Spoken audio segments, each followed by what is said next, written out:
It's been 1 year since the war came back in our region. When Russia invaded Ukraine, half of the world said, "We knew it's coming." The other half was deeply surprised. Was it a surprise? And were we ready for everything that followed? Did Europe provide enough help? What more can we do? And can we do anything to stop this? Hello, I'm Marina Stoimenova, and together with my colleagues from Ukraine, Romania, Georgia, Albania, Serbia, and France, are searching for the answers. In Ukraine, in Kyiv today, we have Anastasia Dimitrova. Sasha Vakulina is in Lyon, Nuka Kekilia in Tbilisi, Franco Egro in Tirana, Andra Diaconescu in Bucharest, and Bojan Brkic in Belgrade. Hello everybody, and thanks for joining us today. Мною принято решение о проведении специальной военной операции. Террор вам никто никогда не простит, никто в мире вам этого не простит. Украина никогда не простит. Мама, что? Проходи. We have many things to talk about and many topics concerning the war, but first let's go to Kyiv, where is Anastasia Dimitrova. Nastya, what is the situation 1 year after the first bombs hit? Hello from Kyiv. Life in Ukrainian capital has changed dramatically for the past 12 months. In the early days, weeks and months of the conflict, millions of Ukrainians fled the country in order to escape it. Today, many of Kyiv's residents are back to their homes. They are used to air raid alerts. Everybody knows what to do when they hear the sirens. Extra security measures were taken here in Kyiv days before the anniversary. Schools in the capital were closed and children went to distance learning. Authorities urged residents to be vigilant because of expected shelling.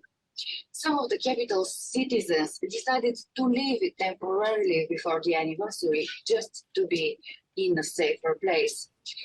The week of the anniversary was marked by a few key visits here in Kyiv. The most important one, probably, of them was the visit of the United States President, Joe Biden, who arrived in the Ukrainian capital on Monday.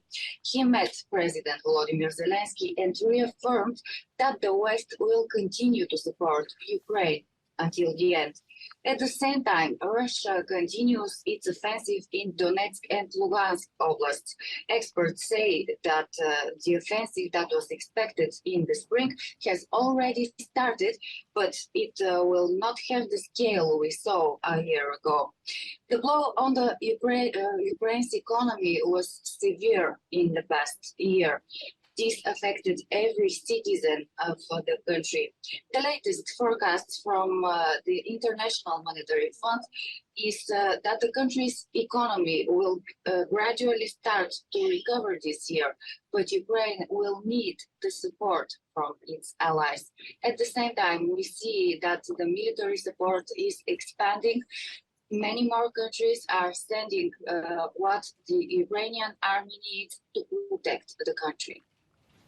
Thank you, Anastasia. We're coming back to you a little bit later, but one of the first journalists in the world in the first day of the war in Ukraine was Sasha Vakulina from Euronews. Sasha, was this war expected, or the world underestimated the signs? What do you think?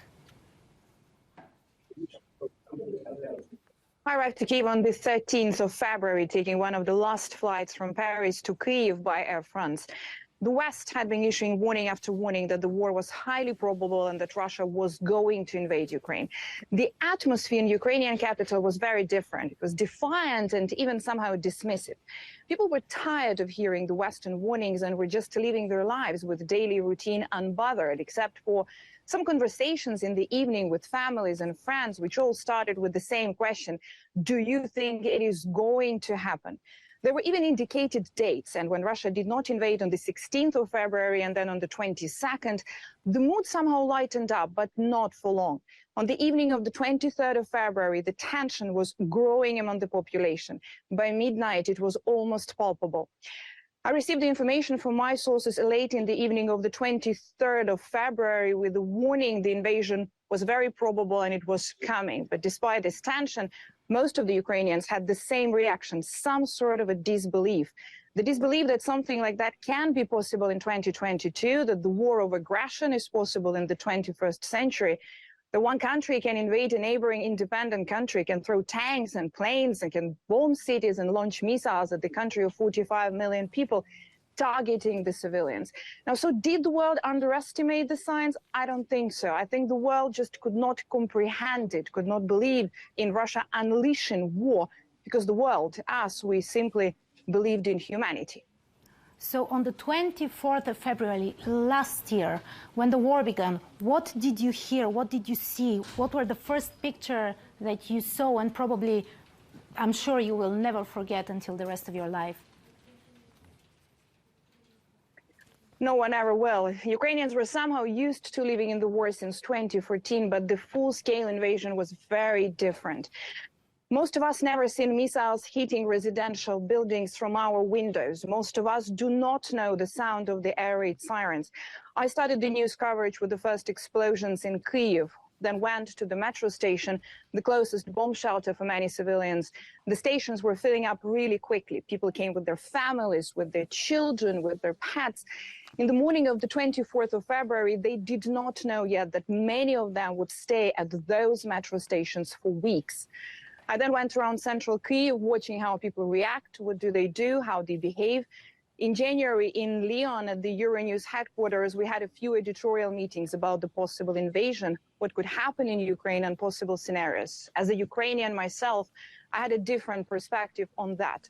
When we discussed what would ordinary people do should Russia invade, Western think tanks predicted they would surrender and flee Ukraine. Meeting after meeting, I said Ukrainians would not surrender. Ukrainians would fight even if they wouldn't stand a chance bare hands. And this was my take as a Ukrainian who understands the mentality of the people, which helped me as a journalist. And that's what I saw in central Kyiv in the morning of the 24th of February. Men and women arriving as volunteers to the military conscription offices. And this was the decisive factor that cannot be evaluated or estimated. Thank you, Sasha. We're coming back to you in a couple of minutes, but first let's talk about the impact of the war. The whole region faced a lot of changes, problems and questions in the following days and months. One of them was the huge refugee wave from Ukraine and also the Russians that decided to leave the country. Georgia was one of the countries, and Romania, of course, that experienced this most strongly. Nuka Kekelia from Tbilisi is with us. Nuka, how was Georgia affected from this huge wave? Yes, Georgia was one of the shelters for tens of thousands of Ukrainians who arrived in the country after the war started. And according to the official data, about 157 Ukrainians arrived in Georgia since then.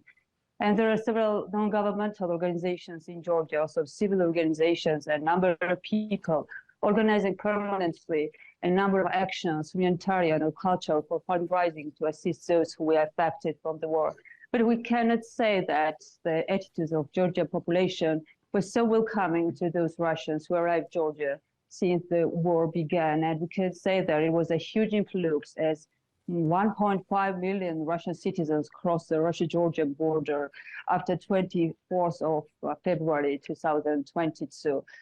So we can say that the impact of this influx was really great. And first of all, there were security issues that arose in the Georgian society. As you know, that Georgia and Russia has some kind of quite hostile relations for so many years, and Russia and Georgia do not have any diplomatic relations in the war of 2008. So it was natural that Georgian population had some fears that it was a threat to Georgia's national security, that so many Russians were arriving in Georgia, although despite the fact that many Russians arriving here were saying that they escaped from Putin's regime and they didn't want to go to fight in Ukraine.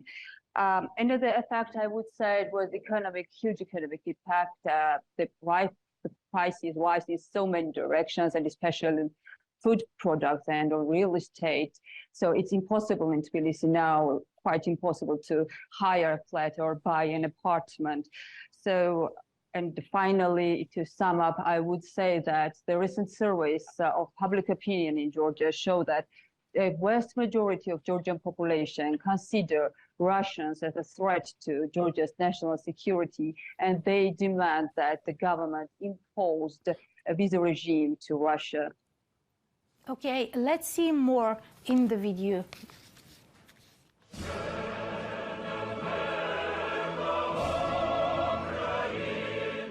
Many in Georgia know this anthem by heart, and it is very often sung in Tbilisi and other cities throughout the country, mostly at the rallies supporting Ukraine. About 160,000 citizens of Ukraine have arrived in Georgia during 2022, although the majority of them have left the country.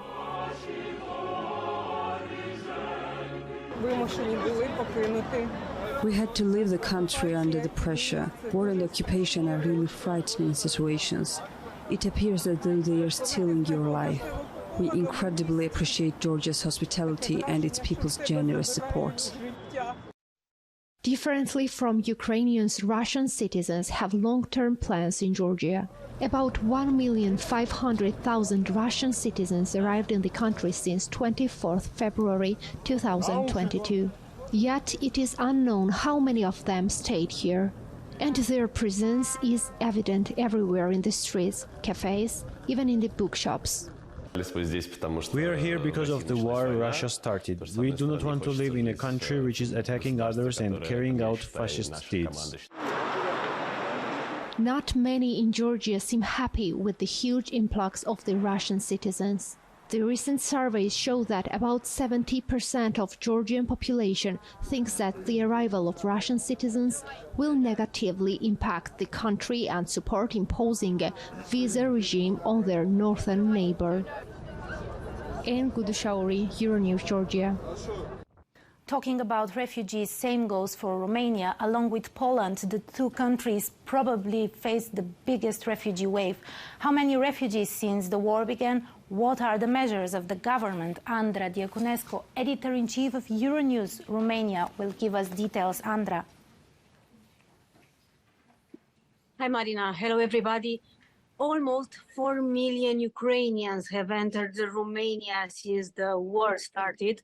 And we witnessed heartbreaking stories because we saw how families were just breaking apart at the border, and the men just remained in their country, in Ukraine, and women with children entered Romania.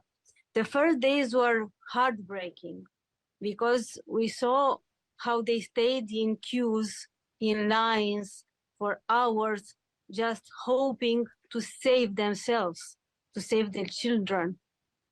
Now, after 1 year, we can see successful stories, or we can see that most of them tried to do something with their lives. They started businesses, they tried to take the children to schools, so they are reconnecting with like a normal life. But of course, they always talk about what is going on back home, about their husbands, their fathers, or their brothers. What the government did for all these people, for this huge wave of people coming to Romania, was to try to put them in refugee camps. Also, the government helped with the support for the rent that they would pay if they stay in block of flats. And of course, they try to put their children to schools and find teachers who can talk in Ukrainian in order for the children to study and not to stay separated from the other children. This is the story in Romania here now. Okay, let's change a bit the topic. The whole world, but mostly maybe our whole region, was deeply affected without any doubt Economics suffered the most. How did it affect everyday life in Romania? Andra, this is a question for you again. Well, for the past year, we keep talking about the food crisis. It's not an ongoing conversation here in Romania, but only it happens since the war started in Ukraine. And of course, all the prices went up and everybody is just asking what will happen next. In terms of numbers, I can tell you that the top in increased numbers and prices are energy, food, alcohol, and cigarettes. And Romania finished last year with an inflation of 16%. And the median salary just increased with 13%. So all people here in Romania are just finding ways to cope with this big prices boom. We did a package together and we are talking about how the prices for eggs increased. And we see here 35%. The energy increased in prices 4 times. The cereals doubled. The food products, 22% increase. So what happened here in Romania was that people just tried to change their consumption habits. And what they are doing, they are going to shops, they don't buy more than they know they will consume. And of course, they always look at the best price for their products. Some of the people and most affected are the people who are living out of pensions are saying that there are weeks when they eat eggs or they eat meat once a week. Okay, let's see the details, Andra. Romanians have had to budget more and more for their shopping baskets every month as a result of the continuous price increases. From an average price increase of 8.4% in the first month of last year, the annual inflation had reached 16.4% last December. Prices for food alone rose to 22%, according to the official statistics. But shoppers' calculations are different. How much more do we spend on shopping now compared to this time last year? Well, at least with the inflation rate. What is the amount? I feel that is around 25%. I haven't done a count, but we spend almost double, at least 45–50%. About 30% more or less. Last year, the most expensive price increase was for a kilo of sugar, 62%. Next on the list come the prices for butter, oil and potatoes. They are up to 45%. Nevertheless, earnings have not grown as much. Average wages rose by 13.6%, well below the inflation rate. It was a year when Romanians were forced to look for backup solutions.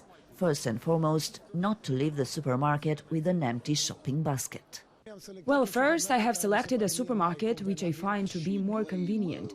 I pay close attention to prices, to promotions, to bargains, to everything that you can buy for less money. Experts recommend shopping from the big department stores and not from those near our homes due to higher markups. Another trick to remember is to avoid going shopping when hungry or when accompanied by children, because the little ones will inevitably ask for more things than what had been added on the shopping list. Foodstuffs are not the only products which met with higher costs.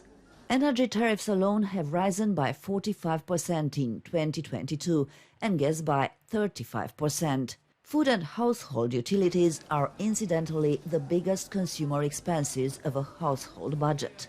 That's almost half of the total. Calculated per household member, food costs an average of 445 lei a month, while bills amount to about 200 lei. With figures such as these, Romania ranks last within the European Union when it comes to the monthly income. Yet we are not the only one struggling with inflation. The bad thing is that we have high inflation. The good thing is that we have high inflation in every country. So it is not a particular or country issue of Romania. and therefore it will impact, and it is impacting all the neighboring countries as well. Every European Union, Eurozone, but also other countries. No? I would say, a little bit optimistic on the future of how we are managing inflation. The Romanian finance minister is also optimistic when it comes to the evolution of prices. I could say, a certainty, but I would let the time to speak first. Perhaps the calculations lead me to the area of single-digit inflation at the end of 2023. Too optimistic? Yes. When you say that, you're assuming that no element of chance could possibly happen. This is the scenario that the National Bank of Romania is considering. We probably had a peak in November with a slight downtrend in the first quarter. From the second part of the year, we will have a significant decline in inflation, and that's very important. For the end of this year, the experts forecast that inflation will range between 7 and 9%. I remember Albania was working hard on advertising its tourism, trying to attract Russians before the war. How did it affect the economy of the country? Question for Franco Egro in Tirana. Hi, Marina. Thank you very much for the question. It is true that the Albanian tour operators and the government of Albania, they were investing hard in bringing as many foreign tourists as possible. In terms of the Russians and the Ukrainians, they started to come to Albania, not in huge numbers, but they were coming in. During the last 6 years, according to the official figures, there were approximately 160,000 Russians and over 300,000 Ukrainians. The tour operators with whom I spoke said that the war in Ukraine obliged them basically to cancel all the arrivals from these two countries. They were worried about one element. Being aggressive means one thing, but the result is another one. And as far as the tourist situation in the country these days, the number of the tourists from these two countries that are at war with one another are not entering Albania, although the government of Albania have removed the visas for the citizens of these two countries.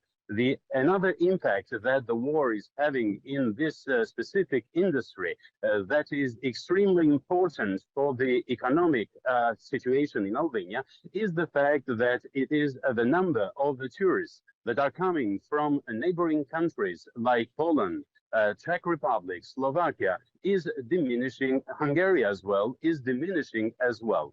The tour operators with whom I spoke said that the trend that they started to work on and that was paying off is stopped. And this is a major concern for them. At the moment, we should underline one element that the Albanian tourist operators and the government is trying to invest a lot in this industry, trying to get as many tourists, as many foreign tourists as possible from neighboring countries. But another interesting fact is that tourists from Spain, England, and other Western European countries are coming to Albania to explore it as probably the last destination unknown to them. Let's see more. The war in Ukraine negatively affected the revival of tourism in many countries, including Albania. Tourist operators do not accept bookings from Russia and Belarus this year either, as long as the conflict there is open. Although it's experienced a good season, Albania could have received more tourists last year if the war in Ukraine had not taken place. Over the summer, the Albanian government issued visas from countries near the war-struck zones, but the visitors from Russia and Belarus were few. This increase would have been even greater if the war in Ukraine had not affected it. Uncertainty in the east of Europe and high inflation of up to 20% made the citizens of Eastern Europe to come to Albania. Operators do not expect an increase in tourists from conflict zones, and this year they are targeting people from the Middle East and distant Asia. There will be an increase as Albania is receiving more and more tourists from other areas from the Middle East and Asia. Last year, 7.5 million foreign tourists came to Albania. This record is related to two factors. The first factor is related to the post-pandemic period. People started to move more after the isolation, and the second factor is linked to air transport, where low-cost airlines doubled their flights from Tirana. Compared to 2021, tourists increased by 33%, the majority of whom were from neighboring countries like Kosovo, North Macedonia and Italy, while local hotels also saw a steep rise in British and Spanish visitors. Another country which is not part of the European Union is Serbia. What is the situation with the prices there? Bojan Brkić, editor-in-chief of Euronews Serbia, is with us. Bojan. Well, the situation, Marina, in Serbia with the prices is pretty much similar to the one described to us by Andra in Romania. Right after the beginning of the war, all the prices started going up, and the citizens were particularly frustrated, especially because it directly hit them, that the prices of food in this agricultural country were going up, and the government had a lot of explaining to do, that this is due to disrupted chains of supply, because the fertilizers are more expensive and the energy is more expensive and the transport as well. And then the government tried to intervene, and they controlled prices of basic food products, which alleviated the situation for a while until it created occasional shortages of certain products. And now, at this particular moment, all these caps have been already lifted, except for the fuel, which is still regulated by the government. And where we stand now is that the average salary of a Serbian citizen can buy much less products. I'm not going to give you all the prices. They're very similar to the one we heard from Romania, but I will just tell you that, for instance, last year, Serbs could buy 430 liters of cooking oil for their salary. Now they can buy 360. That's 70 liters less. Also, we can buy 521 egg less than we could last year. So this is the main concern of the Serbian citizens. Now, the good thing in this whole situation is that utility bills and the energy bills for electricity did not go up, or at least not much. But what made the situation more complicated for those people who do not have housing of their own is that, first of all, the housing prices went up, and second, if you rent an apartment, those 200,000 Russians who came to Serbia since the beginning of the mobilization in Russia have rented all the apartments, and those prices went up by sometimes as many as 300%. So if you don't have an apartment of your own, you're either in a problem with the rent or with the installments for your loans, because as we all know, the interest rates went up, and some of the installments for the loan bank loans went up by 20-30%, which really hit the population hard. Bojan, I'm going to change the topic one more time. Most of our countries, we have relations and common history with Russia. Same goes for Serbia. The situation there is even more complicated. How did the war affect politics and relations between the two countries? Well, Serbian relations with Russia are a bit different than for most other countries. To begin with, because unlike most of Eastern Europe, Serbia has never been ruled or dominated by Russia. So most historical events were sort of positive. But to skip ancient history, in modern times, right now, Russia was important for Serbia because it supported Serbia in its goal to prevent the independence of its breakaway province of Kosovo. Russia sits in the Security Council of the United Nations and vetoes all the decisions that lead to independence or possible membership of Kosovo in the UN. Based on that, good relations were built. The rhetoric between the two countries was very friendly for years and decades now. So now when the war started, Serbia found itself between the rock and the hard place because it is a candidate country for the European Union. European Union imposed sanctions on Russia. Serbia would not and suffers severe criticism from Brussels, from European capitals, and it happens all the time and very frequently.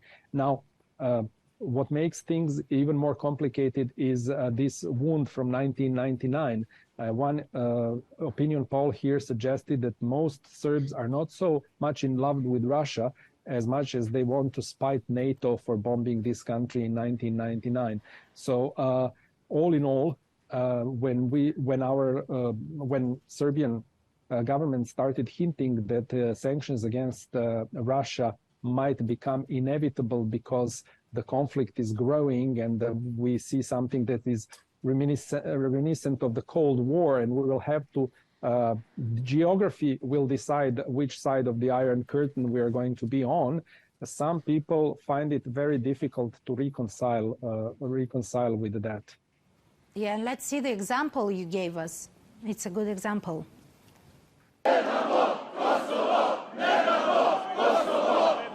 A group of people, some of them masked and hooded, toppled the fence around the Serbian presidency, hurling insults, threats and finally eggs at the president's office before they were overpowered by the riot police.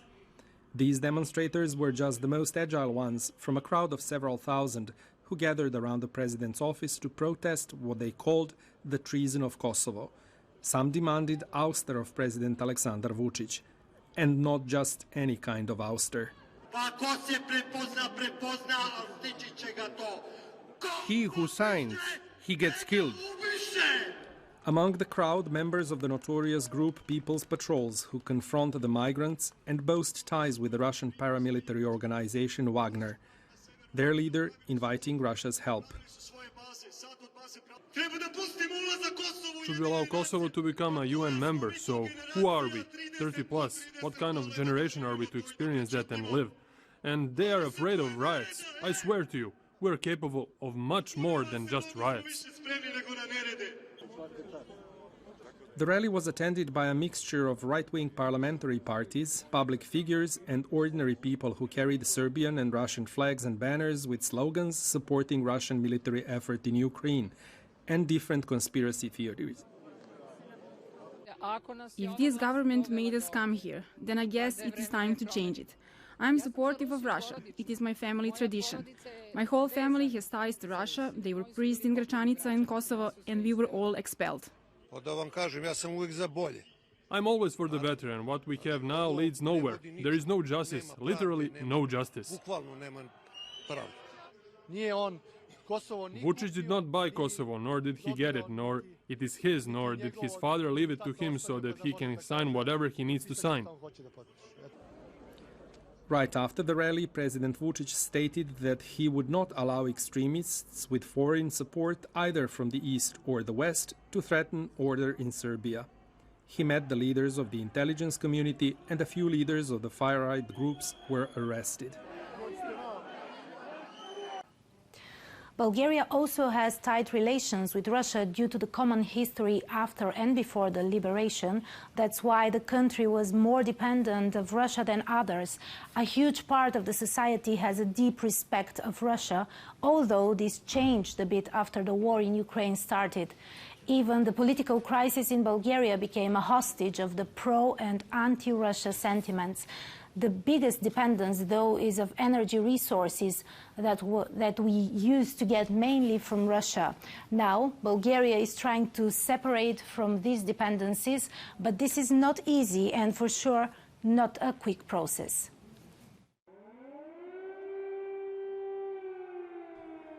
The division along the Russia axis was evident in Bulgaria from the first day of the war.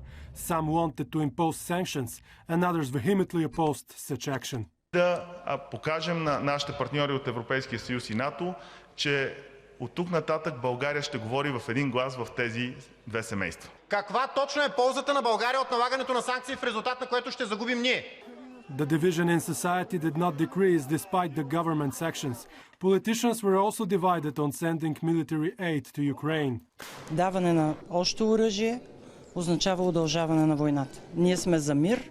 In a bid to wrest itself from Russia's influence, Bulgaria expelled 70 Russian diplomats, putting it at odds with Moscow. Ставить перед руководством моей страны вопрос практически закрытия посольства, поскольку мы не можем функционировать. Bulgaria has been dependent on Russian energy resources for years. In an attempt to diversify supplies, Sofia built gas interconnector with Greece. This pipeline is a game changer. It's a game changer for Bulgaria and for Europe's energy security. But the Bulgarian president's statements leave open the question, has Bulgaria really broken away from Moscow's influence? Служебното правителство изпълни задачата, поставена от 48-то Народно събрание, да се предостави въоръжение от резервите на българската армия. Надявам се, че правителството ще прояви разум за в бъдеще това да не се допуска. And with elections coming up, maintaining a strict Euro-Atlantic stance is becoming more and more difficult. For Euronews, Georgi Karamfilov. I'm curious, how is it in Albania, not that close to the conflict, historically not that involved? How do ordinary people feel about the war, about Ukraine, about Russia? Franco, this is a question for you again. Actually, in terms of the reaction of the Albanians towards this conflict, not only the political parties, and I mean all of them, but even the public opinion, and I mean all of it, are very much against the aggression of Russia. They consider it a serious violation of the sovereignty and the territorial integrity of Ukraine. Actually, in terms of economic impact, the ordinary Albanians are feeling the pinch. All our colleagues from around Europe mentioned the increase in prices of everyday products. The same thing has happened in Albania. We have felt it in the daily bread. We have felt it in sugar, in salt. But most importantly, we have felt it in the oil prices, and the transport is becoming even more expensive, and the products that are transported inside the country and from outside inside have increased dramatically.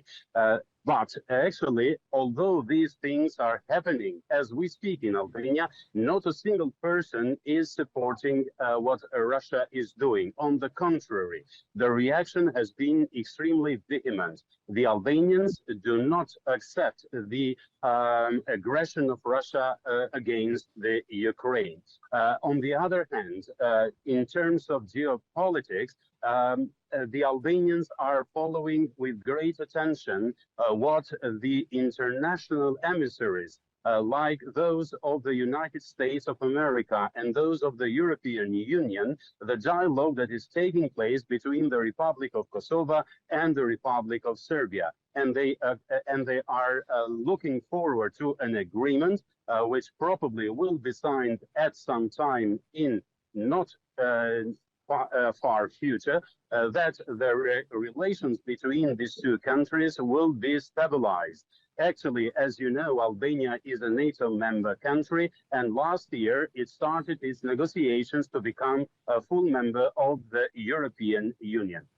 Thank you, Franco. And some of our countries have similar stories to the one with Ukraine. I'm talking about Abkhazia and South Ossetia. How did Georgia handle this situation? Nuka, remind us, please. Yes, Marie. When we speak about similarities, I think many in the world have remembered what happened in Georgia in 2008 when Russia started its invasion in Ukraine. Back in 2008, the scenario of Kremlin and Vladimir Putin was almost the same. The official pretext of invasion in Georgia was that Russian troops were protecting population in Georgia from Georgia itself. And even back then, like now in Ukraine, Russia was not calling it a war. This was not a war for Russia. It was a peacekeeping operation for them. However, the hostilities between Russia and Georgia did not start back in 2008. It counts several centuries, but if we focus on more modern history, we would see that Georgia, after the collapse of the Soviet Union, Georgia went through several bloody conflicts, after which Georgia, Tbilisi, lost control on Abkhazia and South Ossetia, and Russia is still occupying about 20% of Georgia's territories. So this is natural for the country which has about 500,000 of its population internally displaced for the Russian aggression. It's natural that all the past trauma, all the past wounds came back after the war, and the people in Georgia still remind and remember that it was warning the whole world that Russia was not going to stop in Georgia and that it would go much farther. Thank you, Nuka. And I'm going back to Sasha in Lyon. As I reminded you, she was one of the first journalists to be in the beginning of the war in Ukraine. Sasha, how this war changed the world, and what is the way from now on? Can anybody predict?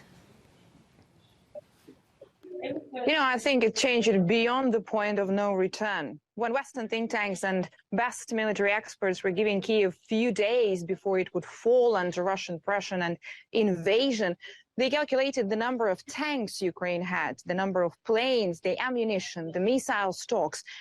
That is what their predictions were based on. They could not calculate the unity and determination of Ukrainian people to fight Russian aggression.